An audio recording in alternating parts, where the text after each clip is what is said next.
Hey, how cool is this? Gerard Way, lead singer from My Chemical Romance, is in studio, and he's sketching me while we sit here. He is a cartoonist. He's got a great hand, and boy, what a nice rendering. How thin you're making me. I appreciate it. How's it go? Am I easy to sketch or hard? No, you're easy. You have a lot of you have these features that are like pronounced, and you have that hair. That's what makes it fun to draw somebody that has like hair like that. Big hair. Yeah, big hair. All right, we'll get to the drawing. We'll be right back. Gerard is here. Stay tuned. The Billy Bush Show rolls on. Gerard, how long have you been drawing? I've been drawing since I was a little kid. Oh, it's outstanding. And what was and when did you realize you had a talent? I think I just really liked it. I don't think I was I wasn't really good at it. I just enjoyed it. So I did it enough to the point where I just learned how to be okay at it. I think that's really what it was. Have you ever drawn somebody and have them been really offended at what you just drew? No, nothing like that. Like, whenever you're doing person's likeness, I don't know, you tend to take the best parts and then you want to accentuate. That's totally. What is it like to be famous? Did you ever think you would be? No, but I mean, like, you're going to Belleville High School. I mean, you're just a kid. I don't really feel famous, I don't think I ever have.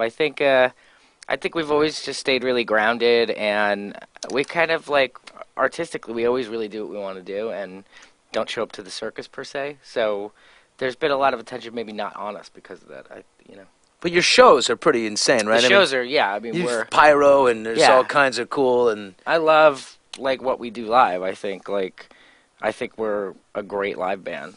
And that's where, that's where you make money, is live, right? Yeah. Because albums are... Yeah, pretty much. I mean, if you put on a great show, that's a good thing. It is. I mean, I feel like that's kind of how we always built what we do, is just by playing great live shows. That's always been first and foremost, too. It's just, the whole point of the band was just to play live. How do you protect your voice? I mean, if you're playing live and that's your go-to, and your voice is obviously central. What do you do? You drink tea every night? I drink this stuff called throat coat. I think a lot of people. I know drink. Organic throat coat. It's pretty basic stuff. I think a lot of people drink it. I also. How much do you drink? Because I also drink it. I just want to know. A cup before I go on, and then a cup kind of on stage that I don't really use. It's just kind of there for mentally knowing it's there. Right. It's not saving you from what you're doing. But. Yeah.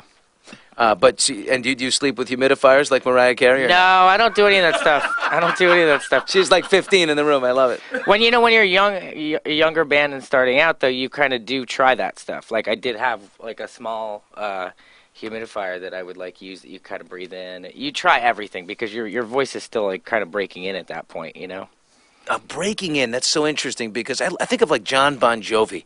That dude really works it out. Steven Tyler, how can they do this? I saw a Steven Tyler documentary, get a load of this, where they strapped the doctor that sort of rebuilt his vocal cords. I didn't know he needed them rebuilt. Oh, God, they were shot. He couldn't sing again. I mean, the guy rebuilt him, and he put his device inside that monitored how many times Steven Tyler's vocal cords slapped together during a concert. 750,000 times. How wild is that? That's pretty crazy. I mean, the guy's voice just takes a beating. And you say break in. Yeah, I feel like anybody's voice kind of breaks in. I think that now I could do. Basically, you get on the road, and what you want to happen is you actually need your voice to kind of blow out. So it's going to sound awesome for the first 2 shows, and then it kind of blows out, and then it sounds pretty not bad. It just sounds a little worn in, and then you need a day of rest, and then your voice is never going to be what it was for those first 2 shows, but it's going to be really good, and then you won't lose it after the 3rd show where it kind of gets a little muffed up. Right.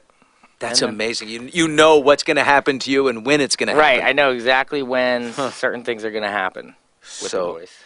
Now let me ask you about the girls. I got to think, Gerard, the girls are hurling. I've seen it. No way. They're hurling themselves at you. No, they're not. You've turned down more action than you've actually had the opportunity to close, I bet. I mean, it's just... It must be insane. Well, it's kind of funny. I think we've been actually giving rock bands a really bad name for a long time.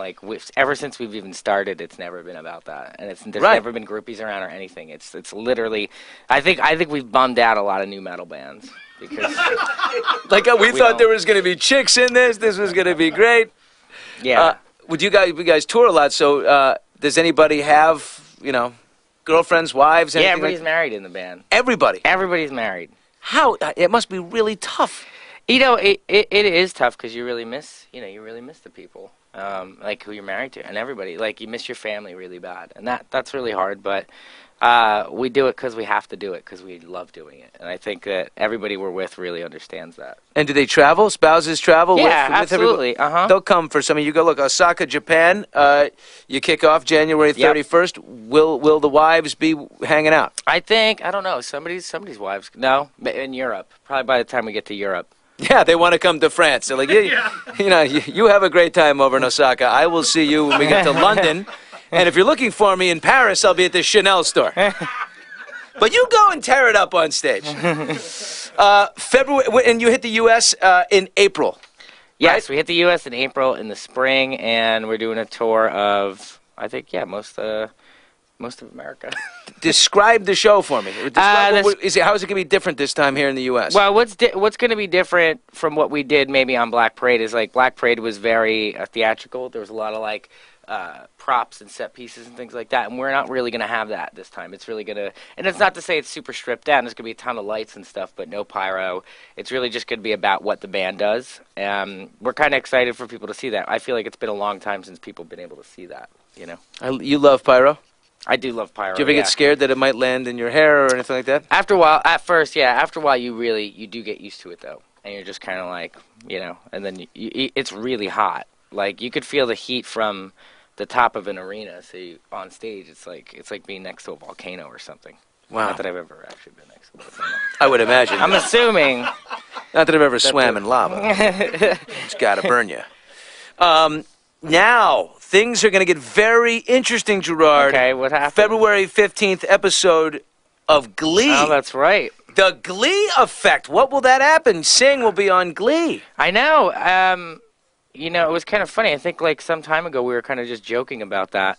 But the thing is, when we wrote that song, Sing, like we kind of felt like it was the first song we had written that really had a very universal kind of world feeling. It was about something broader than maybe what we had normally written about. And so I think just even in writing that song, we were more open to things. And when we found out about it, we were just excited. I mean, I don't watch the show, but it's funny. Who discovered? I mean, who was it? Ryan Murphy, the creator. He seems to. I actually don't know. I don't know who had heard about the song or who found it or what. But I'm a big Jane Lynch fan though. So. You hoping that? Well, if I can, I heard it's gonna be hard for her to. I'm gonna be just go out on a limb and think that she probably will not be the one singing. Yeah, but I heard for some reason it involves her character. That's the rumor. I could be wrong, but I heard that it involves her character. What's your favorite Jane Lynch movie? Are you guys? Because you guys are watching it. Best in Show is the greatest. Show. Yeah, she's awesome in that. I love that movie. I love when Fred, what's his name? The guy Willard. Fred Willard is in the broadcasting booth at the dog show, and he sees her, and he's like, "Geez, well, she looks awfully familiar. I can't remember." And he's had slept with her because everyone had slept with her. Oh God! And the two left feet. I mean, that was just hysterical. Yeah, that whole movie's awesome. Do you guys? Well, first one, very serious. Why almost 5 years between albums? Well, we did a lot of touring on Black Parade, like a ton of touring, and I think we were out 2.5 years on it. So. We made the record. We spent I think it was 6 months making it. We put it out. We toured 2.5 years. That ate up actually most of the time. And then we went and recorded an album that we weren't happy with, so we chucked it. But we spent a year doing that. So the years just start to add up. Yeah. But the label must have been like, whoa, they lots were really of resources. Supportive. Why are we doing this? We did use a lot of resources, and we spent a long time doing it. But they were really supportive of the fact that we wanted to get it right. Yeah, get it right. Outstanding. This new tour there will be pyro, but not as theatrical. Not as many costumes. Yes, no. But more flames because we look at the budgetary things here. We were saving money on costumery. Will we now add more flames? I think no pyro, no costumes, but lots of lights. A lot of lights. No video yet though. No, we're not going to be using that kind of stuff yet. Outstanding, but I like lights. Of all the dudes in the band, who's got the most porn on the laptop? Nobody. I mean, not to my knowledge. You know what I mean? The married guys are on the road and there's no porn and there's no wives? Not to my knowledge. It's all up here. Yeah. On the tour bus, how do you choose what video games to play? Are you an Xbox guy, PlayStation? What's going on? We play both. Man, what do they play a lot of? I'm trying to. I play less. I read less. I kind of just sit in my bunk a lot. I do nothing. No, I don't do much. I think a lot. But what do they play? I'm trying to remember. What were they playing last time? Do you remember?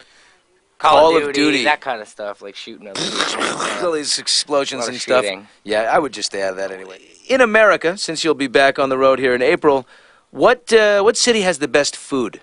What city has the best food? Like, what do you get psyched like? Boys, we're going to Philly. Time for a cheese. Oh, Philly cheese. Yeah, you always get one of those when you go there. So that's really great.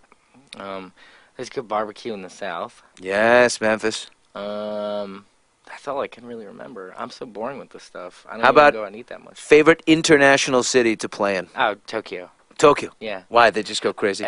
Well, you know, the shows are crazier in London. I'd say the London is the best show in terms of like just crowd and reaction and how it's just like a mania over there.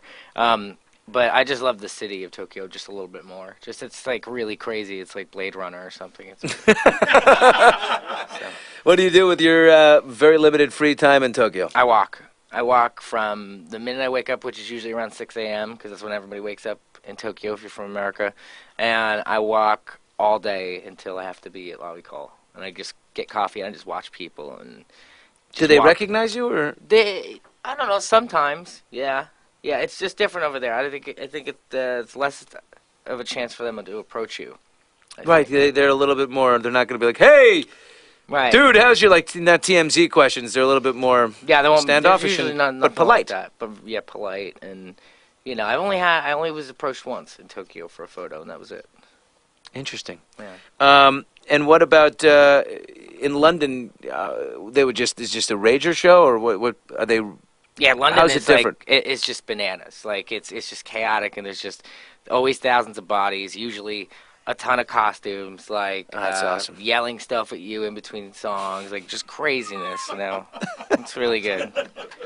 Worst country for going through customs? Canada.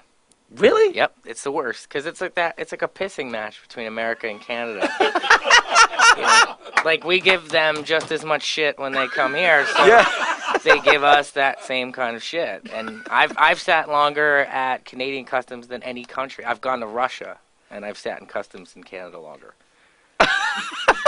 I'm telling you. So at least if I see it on the routing, I get bummed. Oh, God, here we go again. Well, I know what happens. We're going to be there. It's going to be 2, 3 a.m. We're all going to have to get off the bus. We're going to have to sit in this, like, overly lit white room and just wait. And it's for hours. We got to hook you up with somebody. We need to. Maybe at least one border guard will be a fan, you know. And wait, that happened. We got lucky last time. Then it's longer. Yeah, we got lucky last time. And I think they said they would release us if we signed some things. Oh, beautiful. Yeah. Decided. I'll sign chests, I'll sign butts. Whatever you want. What's the one comfort from home that you got to have with you? I always bring a sketchbook. I know. Yep. I always have to bring a sketchbook, and I bring this little case full of, like, all the stuff I need to draw. Sit out in Tokyo, will you, like, get a coffee, sit at a table, and just I'll probably do sketch that. people? Yeah, I'll probably do that. I don't know. I don't usually sketch people. I'll just like, I kind of take in what's around me and I'll sketch what's in my head instead. I won't really look at people. I found that it's weird. Like if you do that, like they notice that you're looking at them. They're trying to figure out what you're doing. You know? I'm not a big fan of like public sketchers. You ever notice those guys? Like they'll sit on the subway or in a coffee I don't want shop. someone looking at me doing it. Yeah, have you ever been publicly sketched? No, it's weird. I've been sketched by you just a second ago. That was fun. Yeah, but like getting publicly sketched, I've seen people get just really. It's really unnerving. It's like kind of an invasion. So I don't do that. You look to me, Gerard, like a guy that not really into the big fancy things to go like buying a bunch of stuff, but you're a successful musician. Have you ever? What's the one like? Woo, that was steep thing. I bought a watch. Fancy watch? Yeah, a Tag Heuer. I didn't wear it today. Did you lose it? Because it's not. No, on it's why didn't I wear it today? There was a reason. I can't remember. Oh, because it was cold this morning. I was wearing a hooded sweatshirt, and it was like kind of just getting in the way. And it was so I just took it off. You ever bought anything nice for your wife? Trying to think what the last. I got her this really cool like Buddha statue. It's really awesome. She's cool, huh? Yeah. Does she walk around with Chanel heels and Louboutins and all that? No. She's mellow. basically dressed, I guess, the female version of me. You Whatever found that her. would be, yes. We like seriously both wearing some kind of old heavy metal shirt every day in jeans. That's what we both wear. Where did you meet her? We opened for her band when we were a young starting band, and then we didn't see each other for years, and then we met up again on tour, and then we got married at the end of that tour. It was awesome. Great. It was awesome. Oh my God, she's right. She's up your alley. She's your wingman. Absolutely. All right, Gerard from My Chem. Let's see. Here we go. This is I like this. Like Max Headroom meets me. Yeah. It's a little angular. Yes. The forehead's a little. I would have lowered that forehead a little. You should have put one crease on my forehead. I almost didn't put the crease. Well, I've got them. Yeah. Well, we've lived. Yeah, there you go. That's so cool. Hey, thanks a lot. No man. problem.